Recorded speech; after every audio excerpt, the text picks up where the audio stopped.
mbokk internet yi ñu ngi nii toog ak coach Abatali Fall donc ñëw seeti ko ni muy préparé match championnat bi mu am 21e journée contre NGB ñaari tali donc tey ñu ñëw waxtaan ak moom donc ñu bàyyi ko mu présenté wu wax ñu moom mooy kan wax ñi nga xamante ne xamuñu ko mu fàttali leen moom mooy kan donc ñu jox ko micro mu wax coach. maa ngi leen di ziar di nuyu Lira Diop di nuyu Youssou di am mbégte lool ci émission bi donc lu ñaan aussi Obs TV mu nekk dem ba nekk chaîne bu mag moo xam ni fépp daal ci àdduna bi dañ ko seetaan donc pour ñëw ci wax ci man ma lay jafe xam nga wax ci nit wax ci boppam day jafe trop mais dina junj rek ne man Abatali Fall mooy sama tur donc joueur football laa woon nag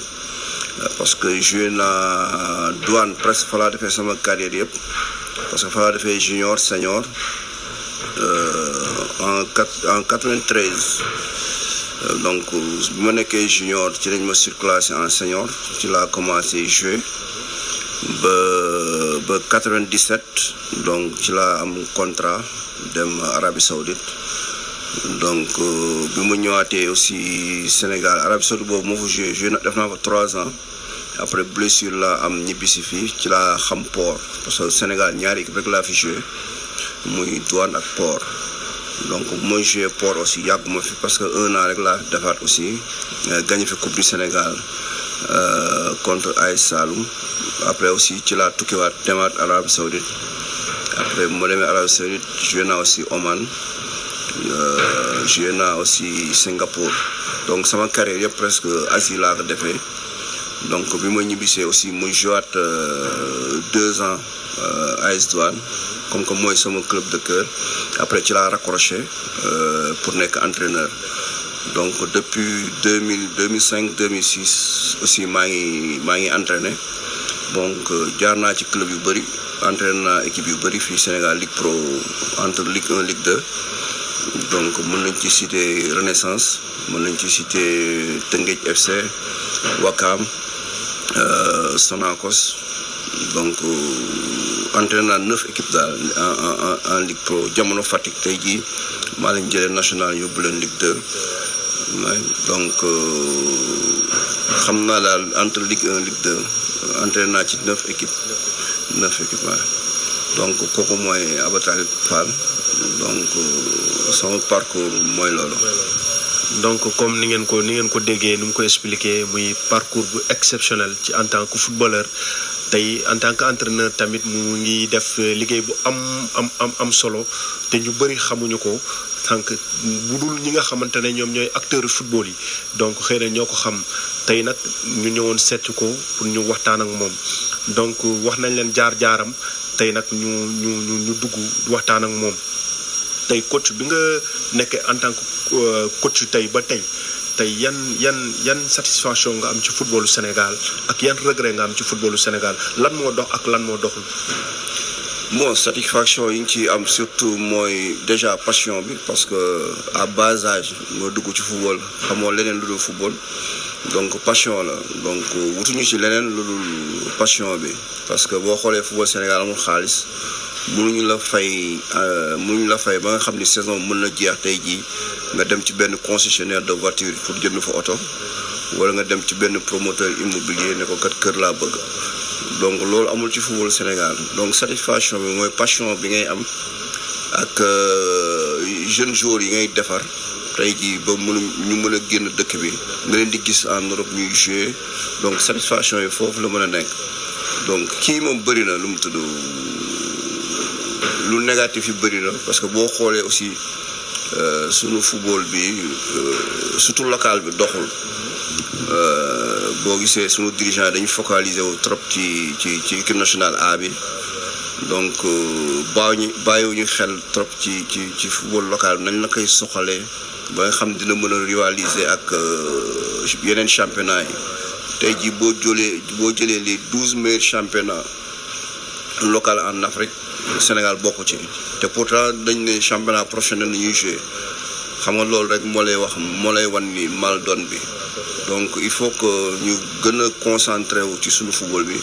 suñu dirigeants yi aussi génne seen xel ci affaire poste ay fédération ay poste ay CAF wala FIFA parce que ñoom kiy dugg ci football bi rek boo xoolee suñu dirigeant football sénégalais bi loolu ñuy jiital c'est-à-dire ay affaire nombre tànk wala ay comme ay paillettes ou or comme ni ñu koy waxee. Donc il faut que ñu am ay nit yoo xam ne vraiment c'est des passionnés bëgg football bi bëgg ko soqali investir si dox dugg fu ñu war a dugg yëpp pour football local bi mën a dem ci kaw. Donc ñu bëggoon xam parce que man dafa am benn jàngat bu ma def ci coach Abatali Fall mooy coach Abatali Fall club yi mu jël yëpp man dama gis ne ay club yu sooxe la ay club yoo xamante ne dañoo dem ba am problème wala ñu bëgg a yéeg yow ñu gis na ne souvent club yooyu ngay dem ndax loolu loolu li nga sa gëm-gëm la wala yow yaay tànn équipe yooyu wala équipe yooyu ñooy ñëw vers yow lan moo tax tout le temps yow doo nangu jël équipe yu mag yi te xam nañ ne yow tu es sollicité mais lan moo tax tout le temps comme ku mel ni tey US Ouakam bi nekk ci problème nga dem jël ko ñu club yi dul xalaat mu bi ngay dem Teungueth FC tam gisoon nañ Teungueth FC mi ngi ci problème nga dem jël ko mais yow lan moo waral loolu lu tax ngay def choix yooyu. Non sant yàlla rek sant yàlla parce que aussi man mosuma demander club man moom loolu sama philosophie la man gëm naa ne am naa compétence yoo xam ni bu ma tëddee nelaw nit mën na ma yéene ma kaay jëlal ma sama équipe. Donc man lu may wax toujours man homme de terrain la c'est-à-dire que du ma tànn tey jii dañ naan kat comme daaw port fu mu toll jël ndaare président bi nekkul woon sax Sénégal mi ngi woon extérieur woo ma ne ma saa ay kat kër gi mi ngi boy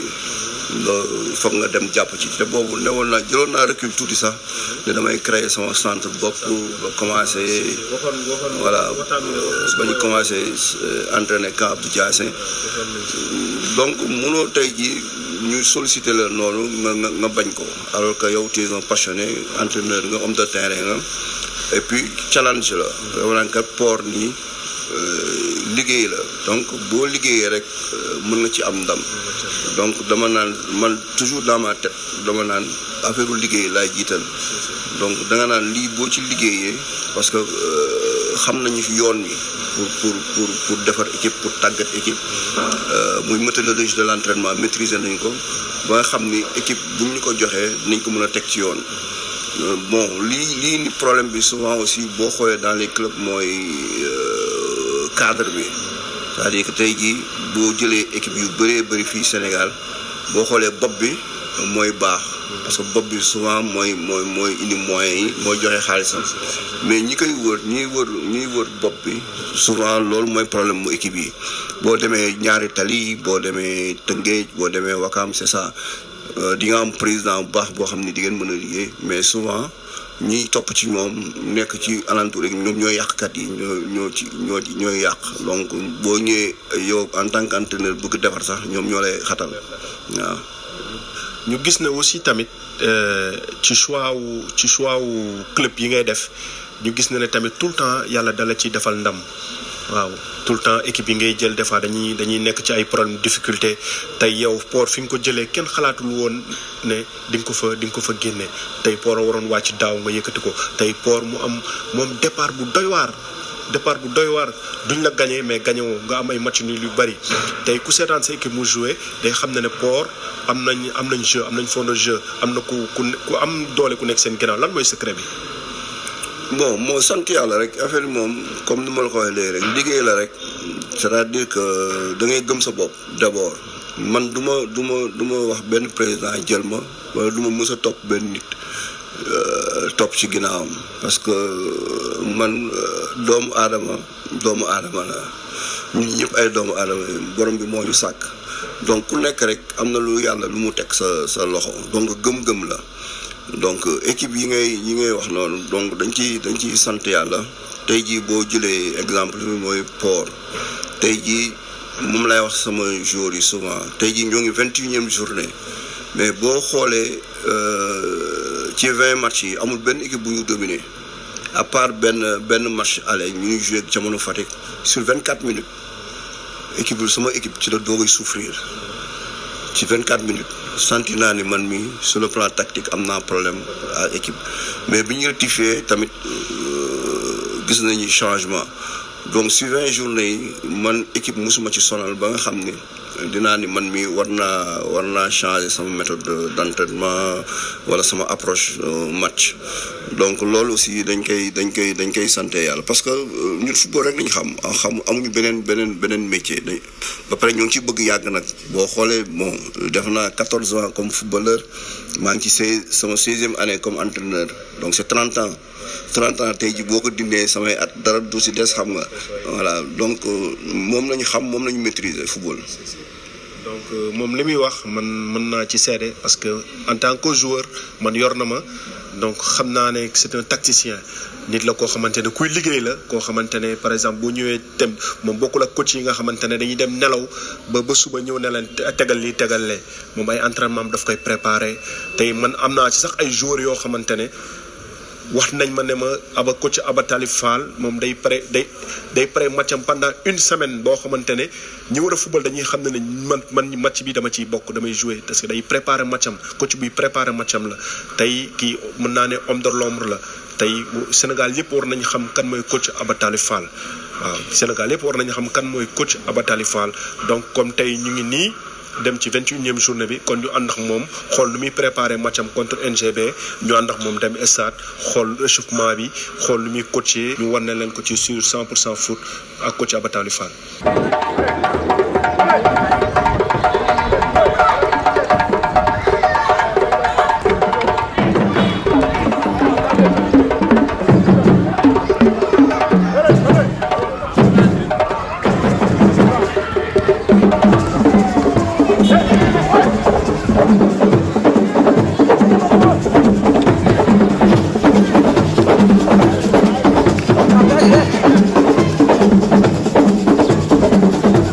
internet 100% foot ñu ngi ni yegg ci na stade Amadou Barry waaw ñëw xool coach Aba nu muy préparer matcham 21e journée contre ñaari tali ñëw yegg si nañ ñaari équipe yi gis ngeen ñu ngi nii déchauffé wu waaw ñu continuer liggéey bi xool nu muy préparer équipe am naka la préparer équipe am ba yegg si fii ñu xool liggéeyam aussi ñu xool match bi nu muy déroulé comme ça après ñu terminer après match bi ñu terminer suñu émission 100% foot.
seetaan nañu match bi muy match bu plaisant match bu neex donc ñu gis ne tey gagné nga sa match donc yan impression nga am après le match. bon sant yàlla rek parce que victoire la donc 3 points boo xoolee dañuy jógee ci 3 matchs nuls d'affilée donc tey dañoo soxla woon 3 points pour au moins se coller ci peloton de tête bi relancer pour le peloton de tête. boo xoolee aussi match lu ko gën a mettil ñaari tali mi ngi ci suuf donc mooy premier non relégable donc loolu tax match bi difficile tuuti mais c'était une équipe très prenable xam naa li ma xaw manqué ci kaw par rapport ay blessures sax ñoo tax match bi gën a difficile quoi mais c'était un match plaisant boo xam ni vraiment y a du jeu sur le plan tactique aussi y a du répondant parce que boo xoolee ils ont joué avec 2 attaquants de pointe très rapides ay pistons ci axial donc pour contrer leen par rapport ak défense ak un bloc médian day xaw compliqué tuuti donc y a eu beaucoup de courses sama défense bi ñu jógee ci défense di daw vers le but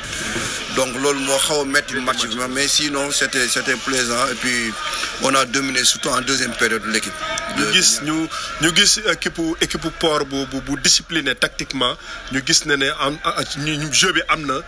ballon baa ngi daw mais problème attaque bi moo am problème sa ñaari excentré droit ak attaque bi ci kaw ñu gis ne da nga def benn choix tactique bu doy waar maa ngi koy wax ci biti ma ne ko coach de def na choix tactique bu doy waar nga génnee attaquant indi défenseur ci kaw le choix tactique boobu noo koy expliquer nga jël sa latéral droit aussi c'est excentré droit yóbbu ko mu dem jouer latéral droit nga génne latéral droit bi dugal attaquant défenseur mu jouer attaque choix tactique bu noo ko mën a expliquer. bon loolu lecture la quoi boo xoolee première période ñoom comme ni ma la ko waxee dañu am ñaar ci kaw mais amul ñu leen di soutenir donc dañuy bëri seen zone ñoom fa nañu ëppee donc bu ma gisee lecture bi aussi mais man dama xaw a manqué aussi en attaque parce que dama am 2 blessés en attaque ñoo ma xaw a handicapé tuuti donc gis naa tamit sama latéral droit amul ku mu jël première période bi mais jëm nañ ko expliquer sax mais comprendre dafa am ay tâches défensives yoo xam ne moom la tàmm di def donc ci laa ko moom laa mujj génne pour indi sama excentré jouer le collatéral ba pare transformer un défenseur central en avant-centre parce que dama manqué foofu ci kaw aussi dama soxla woon avant-centre mais aw ma ko sur le banc parce que comme ni ma la ko waxee léegi j'ai eu des blessés donc loolu tax ma jël un défenseur jouer la comme avant-centre au moins moom sur le plan physique dina am benn impact dans l'axe boo xam dina mën a gérer relance adverse yi. waaw ñu gis na ne ça a payé parce que excentré bi nga wàccee moo def centre bi te défenseur moo dugal aussi te aussi attaquant bi mu duggee gis nañ impact physique bu mu indi am na solo te donc li nga tactique bi nga indi ça a payé. waaw surtout loolu lañu soxla parce que entraîneur doo toog rek figé sur le banc aussi il faut créer loolu mooy suñu rôle donc il faut nga am aussi lecture bi moo lay dimbale ci bëri ba nga xam ni changement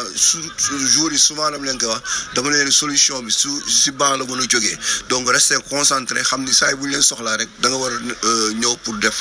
li la war.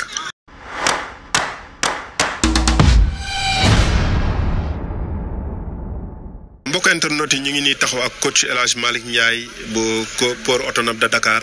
donc ñu bëggoon ko poser ñaari question rek ci coach Abatali Fall mu wax ñu kan mooy coach Abatali Fall ak depuis bi mu nekk en collaboration ak moom yan satisfaction la ci am quoi kan mooy coach Abatali Fall. waaw loolu moom dinaa sawar di si tontu quoi ginnaaw bi ñu sant yàlla yonent bi di sant suñu waajur ba pare daal moo di que ne alors koo xamante ne macha allah coach bu humble discipliné gëm li muy def. amul benn catégorie bu muy suufel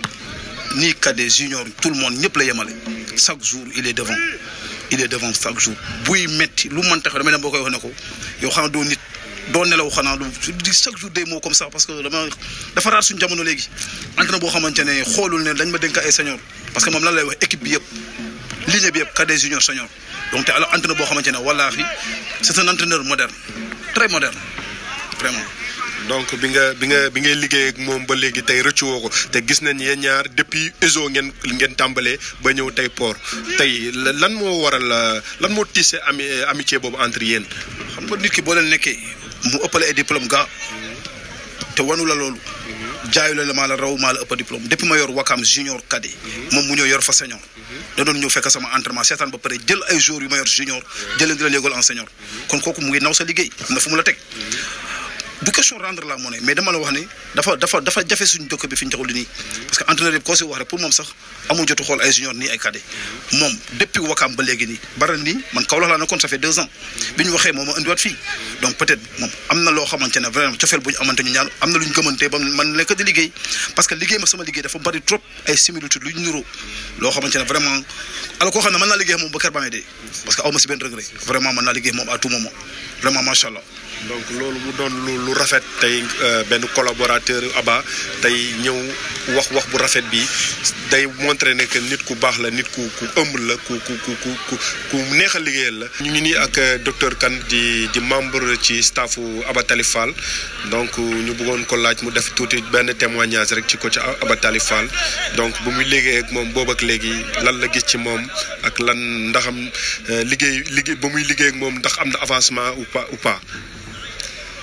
bon maa ngi leen nuyu di nuyu mbokk internet yëpp di sawar si tontu laaj bi nga ma laaj nii Abou Talib dafa nekk nit koo xam ne ni kii macha allah bu ñuy seet bañ nit ku maanaam bañkat ak liggéeykat boo ko gisee teeku nit ku sawar si lu muy def la te bëgg na ko te dina si def temps dina si def alalam xaarul dara si yenn actes yi xam ne administrativement wala sportivement muy xaar yenn yi toujours day anticiper action mu ne ni koo xam ne ni kii maanaam c'est un éducateur te dina inculper yenn valeurs yoo xam ne dina ko jox xale yi l'équipe bi nekk équipe port bi nii nekk na équipe boo xam ne nii c'est une équipe trop disciplinée xale yi dañoo yaru te moom la yar boobu moo ko def si ñoom booy dugguñu si yenn détails yi te loolu dafa nekk loo xam ne nii lu rafet la Abou Talib mën nañu wax si moom jikko yoo xam ne nii fii ba suba du jeex parce que nekk na ni koo xam ne ni kii ku bëgg lu muy def la te xeexkat la te boo xoolee équipe bi bu mu ko jëlee daaw mu ngi ko jël à mi-parcours mais sincèrement parler dafa ñëw redresser équipe bi defar ko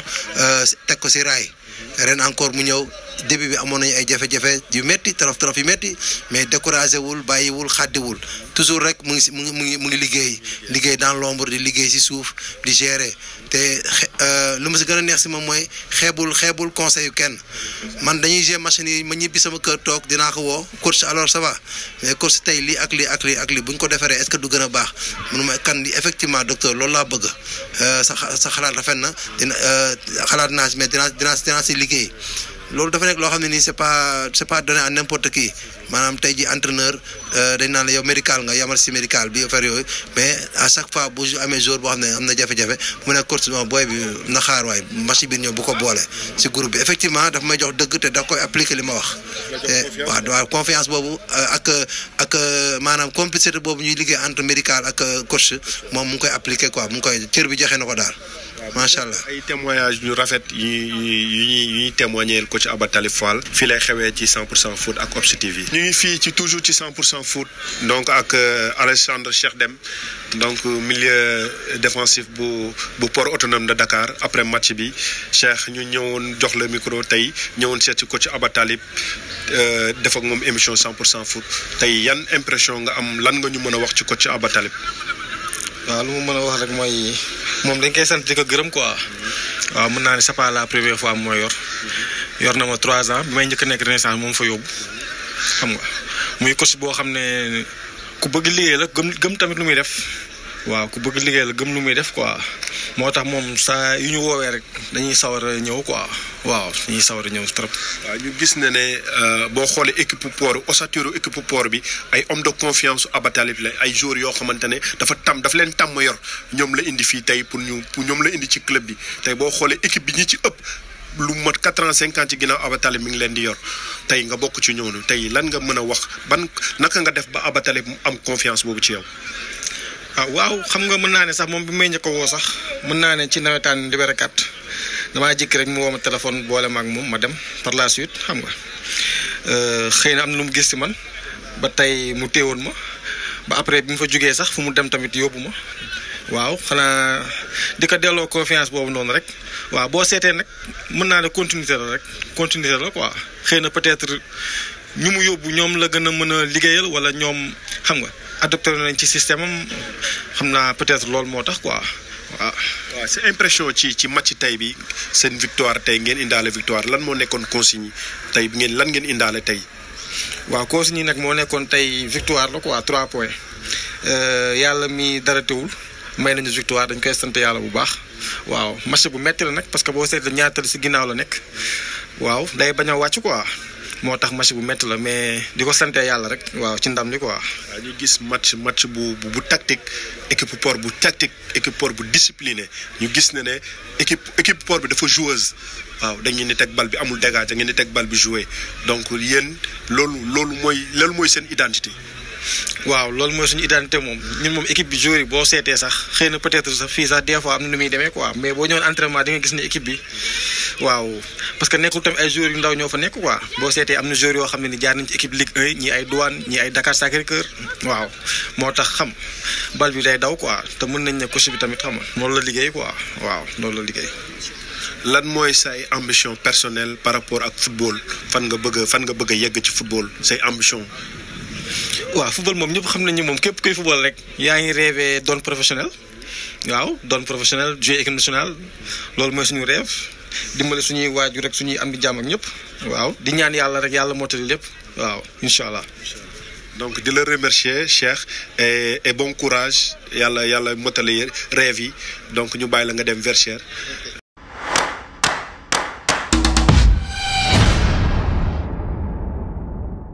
lan mooy ambition bi sa ambition. bon ça dépend ren boo xoolee daaw laa ñëw mercato bi daaw j'ai fait juste 1 an le 15 avril passé donc ñoo ngi ci construction bi ba léegi donc si jamais ma toogaat fii ambition bi même ren ji monté la parce que on est dans la course loo taxoon match bi ñu rey suñu bopp c'est toujours possible donc il reste 5 matchs. C'est 15 points. Donc tout est possible. On va se donner à fond, on va se donner les moyens pour au moins ren bu ñu mënee yéeg ñu yéeg. Est-ce que ñu ngi xaar Aba Talib mu toogaat fi déwén fii. Bon, ça dépend de l'ambition du club. Ça dépend aussi des propositions. Yooyu yëpp la ñun xam nga entraîneur dañuy soxla fu ne donc dañuy waxaale rek. Le mot de la fin ci 100% foot. Bon dina remercier kontaan naa trop tey ñoo yend presque jël temps bu bëri pour au moins 100% foot ngeen jagleel que coach Aba Talib donc maa leen di remercier ci loolu di leen ñaanal aussi affaire bi gën a dem ci kaw comme ça mu nekk loo xam day law ba ngeen toog am yor seen studio bopp nga xam ni Youssou day toog naa demal ma fële jaayef yàlla mën na ko yàlla def.